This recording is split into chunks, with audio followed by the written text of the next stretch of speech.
Well जनाब, जो जिक्र मैं आपसे कह रहा था कि राजों में से एक राज आज चले मैं आप तक, चूंकि मुझ तक पहुंचा है और चूंकि अमानत में खयानत नहीं करनी चाहिए, तो I am gonna tell you this. So here we गो।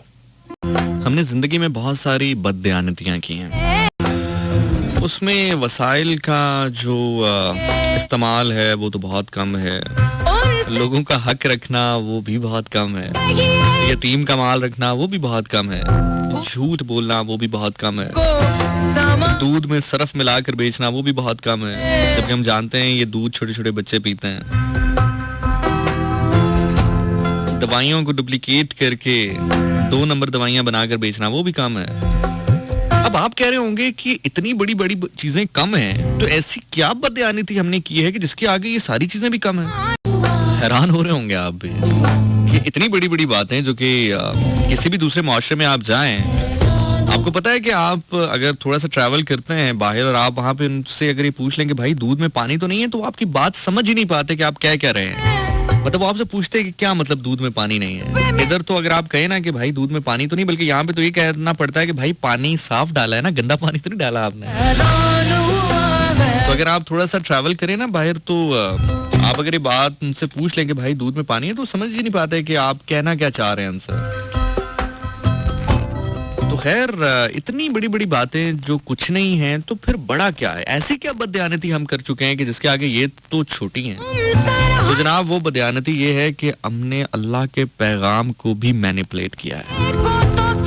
जो अल्लाह का पैगाम था ना, जो अल्लाह का मैसेज था ना, जो अल्लाह का फरमान था ना, जो अल्लाह का हुक्म था ना, हमने उसको भी मैनिपुलेट किया है। मुझे यहाँ पर जॉन एलिया का एक शेर याद आ गया, जो कि उन्होंने हकायत के तौर पे लिखा है कि हम तो वो हैं जो खुदा को भूल बैठे हैं, तू मेरी जान किस गुमान में है। हमने तो खुदा के पैगाम को मैनिपुलेट किया है। हम इंसान के साथ क्या क्या कर सकते हैं तो आप सोच नहीं सकते।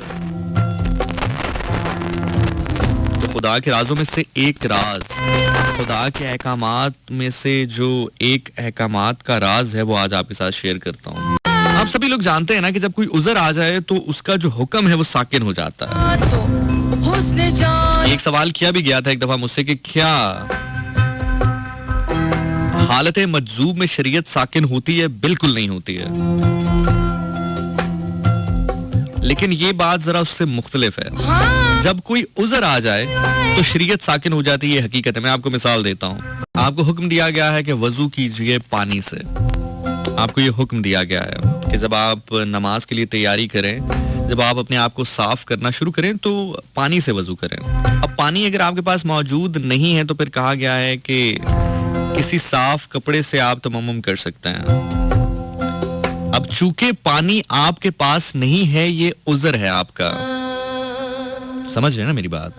पानी आपके पास ना होना ये आपका उज़र है, इसलिए आपके ऊपर जो कानून है या जो आपके ऊपर हुक्म है, जो अहकामात इलाही है, वो साकिन हो गए हैं, वो रुक गए हैं।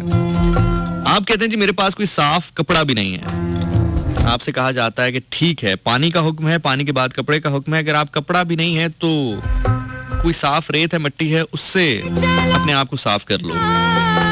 यानी कि यहाँ पर दूसरा हुक्म भी आपके ऊपर साकिन हो गया। तो अगर आपके पास कोई उज़र मौजूद है तो खुदा का हुक्म आपके ऊपर साकिन हो जाता है, ठीक है। लेकिन ये एक हिस्सा है, हमें सिर्फ ये हिस्सा बताया जाता है। उसकी वजह यह है कि हमें बताने वालों का ताल्लुक बराह रास्त उन लोगों से होता है जिनके ऊपर इस दूसरे हिस्से का इतलाक होता है। शब का आखिरी चिराग हूँ, रोशनी ले लीजिए। मैं फिर आपके सामने बयान करता हूँ। आई होप कि मैं आसान उर्दू और आसान जुमले आपके सामने रखूं ताकि आप समझ पाएं इस बात को। जो है अहकामात इलाही है ना, जो हुक्म इलाही है, उसके 2 पार्ट हैं। जब वो साकिन होते हैं, लाइक आपके पास उज़र है तो अब वो साकिन हो चुका। आपके पास पानी नहीं है, या आपका उज़र है, आपके ऊपर अहकामात इलाही जो है वो साकिन हो गए, रुक गए कि ठीक है आप कपड़ा इस्तेमाल कर लें। अब इसका एक दूसरा हिस्सा है, आपके पास जो है वो जरूरत से ज्यादा है, तो अब आपका हुक्म तब्दील हो गया है। एक तरफ हुक्म साकिन हो रहा है, दूसरी तरफ हुक्म तब्दील हो रहा है। मैं आपको मिसाल देता हूं। अगर कोई मालदार है तो अब उस पे हुक्म नमाज का तो है ही है, लेकिन उसकी इबादत ये नहीं है कि वो सिर्फ मस्जिद में बैठ के तस्बीह घुमाए, वो सिर्फ सजदे की हालत में मौजूद रहे, वो सिर्फ जिक्र इलाही करे। ये तो है ही ना, ये तो एक बिल्कुल बेसिक चीज है। लेकिन अब उसके लिए हुक्म तब्दील है। अब उसके लिए हुक्म ये है कि अपना माल लोगों की जानिब लेकर जाए और अल्लाह की राह में खर्च करे। वाह वाह, समझ रहे मेरी बात? जब आप मालदार हैं, जब आपके पास जरूरत से ज्यादा है, तो जैसे वहां पर जरूरत से कम होने के ऊपर शरीयत या अहकामात इलाही आपके ऊपर साकिन हो रहे हैं, रुक रहे हैं, इसी तरह यहाँ पर जब जरूरत से ज्यादा हो रहा है, हमारा मसला ये है कि मैंने आपसे कहा ना कि दूध में पानी डालना, दूध में सरफ डाल के बेचना, दवाइयों को जो है एक्सपायर दवाइयों को दोबारा से डेट लगाकर दोबारा बेचना, और बाकी जितनी भी खुराफात हमारे यहाँ मौजूद है, तो बहुत छोटी चीज है ना। हमने तो जो हुक्म अहलाई है उसको भी मैनिपुलेट करने की कोशिश की है। तो चूंकि ये तो हमें बताया जाता है कि तुम्हारे पास ये नहीं है तो चलो तुम्हारे ऊपर ये हुक्म साकिन हो जाएगा, लेकिन दूसरी जानिब ये नहीं बताया जाता कि अगर आपके पास जरूरत से ज्यादा है तब आपके लिए हुक्म भी तब्दील हो गया है। अब जो मालदार है उसके लिए हुक्म सिर्फ ये नहीं है कि तू तहज्जुद में उठ, जो मालदार है अब उसके लिए हुक्म सिर्फ ये नहीं है कि तू तहज्जुद में उठ या तहज्जुद पढ़, उसके लिए अब हुक्म ये भी है कि तू उठ और देख किसी का चूल्हा बुझा हुआ तो नहीं है, तू उठ और देख कि कोई चंद पैसों की खातिर, चंद निवालों की खातिर अपनी इज्जत का सौदा तो नहीं हो रहा किसी के यहाँ, तू देख तू तहज्जुद की नमाज में सजदा कर रहा है, तेरा पड़ोसी कहीं भूखा तो नहीं सो रहा। समझ रहे ना मेरी बात? यही कायनात के राजों में से एक राज है। जब जरूरत से कम होगा, इसको समझ जाएं, आप इसको समझ जाएंगे, खुदा ताला आपके ऊपर रिस्क के दरवाजे खोल देगा, खुदा ताला आपके ऊपर अपने नूर के दरवाजे खोल देगा, खुदा ताला आपके ऊपर अपने फैज के, अपनी रोशनी के दरवाजे खोल देगा। और वो बात सिर्फ ये है कि जब आपके पास उज़र है, जरूरत से कम है, तो आपके ऊपर उसका हुक्म साकिन है, और जब आपके पास जरूरत से ज्यादा है तो फिर आपके ऊपर हुक्म भी तब्दील हो चुका है। कहाँ खो गए हैं? अब रबीउल अव्वल का महीना चूंकि शुरू हो चुका है और रबीउल अव्वल का चांद हमें नजर आ चुका है, और चंद दिन पहले रबीउल अव्वल बाकायदा तौर पे शुरू हो चुका है। तो बहुत बहुत मुबारक हो आपको रबीउल अव्वल का महीना। आज 4 रबीउल अव्वल शुरू हो चुकी है, और मैं तो हमेशा कहता हूँ कि रबीउल अव्वल वो वाहिद महीना है जिसमें 14वीं का चांद थी और 12 रबीउल अव्वल को ही आ गया था। कोशिश करें कि खुदा के राजों तक पहुंचने की कोशिश कर सकें, ये आपके आशिक होने की एक निशानी है।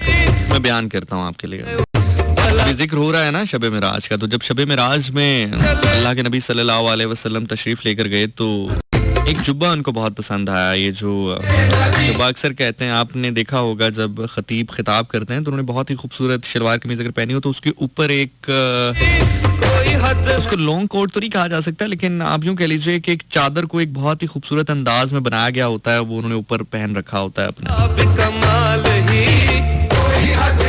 तो जब उनको अता किया गया तो कहा गया कि तुम अपने पास तो रखोगे नहीं, क्योंकि रसूल अल्लाह सल्लल्लाहु अलैहि वसल्लम की आदत थी कि बेहतर से बेहतर चीज भी दे दिया करते थे। तो कहा गया कि उसे देना जो मेरे राज तक पहुंच पाए।